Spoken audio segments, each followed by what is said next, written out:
Hello everyone, welcome back to my YouTube channel.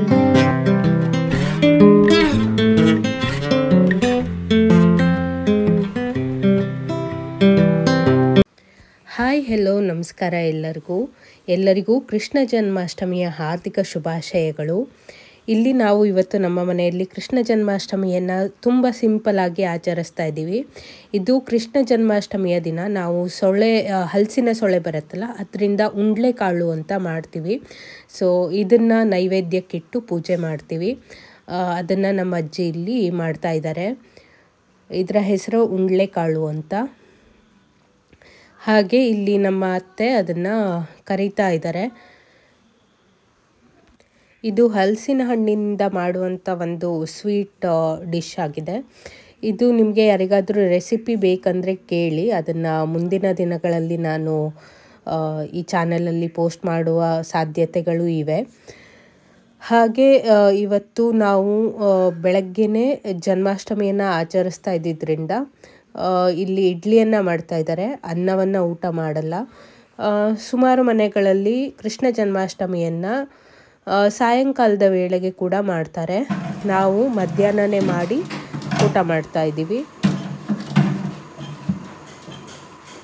ಓಂ ಪಾರ್ಥಾಯ ಪ್ರತಿಬೋಧಿತಾಂ ಭಗವತಾಂ ನಾರಾಯಣೇನ ಸ್ವಯಂ ವ್ಯಾಸೇನ ಗ್ರಥಿತಾಂ ಪುರಾಣಮುನಿನಾಂ ಮಧ್ಯೆ ಮಹಾಭಾರತಂ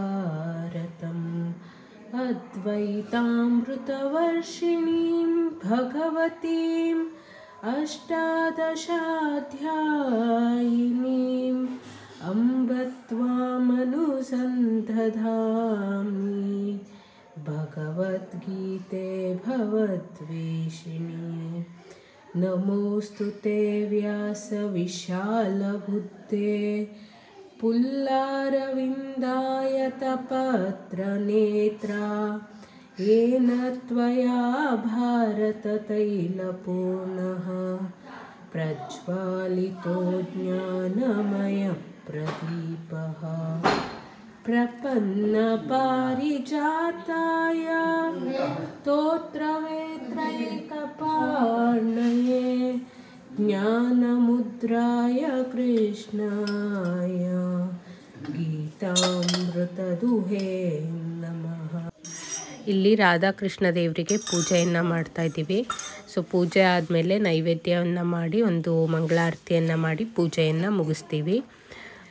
ಇದಾಗಿತ್ತು ನಮ್ಮ ಸಿಂಪಲ್ಲಾಗಿ ನಾವು ಕೃಷ್ಣ ಜನ್ಮಾಷ್ಟಮಿಯನ್ನು ಹೇಗೆ ಸೆಲೆಬ್ರೇಟ್ ಮಾಡ್ತೀವಿ ಅಂತ ತೋರಿಸಿದ್ದೀನಿ. ಸೊ ನಿಮಗೆ ಈ ವಿಡಿಯೋ ಇಷ್ಟ ಆದರೆ ಪ್ಲೀಸ್ ಲೈಕ್ ಮಾಡಿ, ಶೇರ್ ಮಾಡಿ, ಹಾಗೆ ಸಬ್ಸ್ಕ್ರೈಬ್ ಮಾಡೋದನ್ನು ಮರಿಬೇಡಿ. Thank you.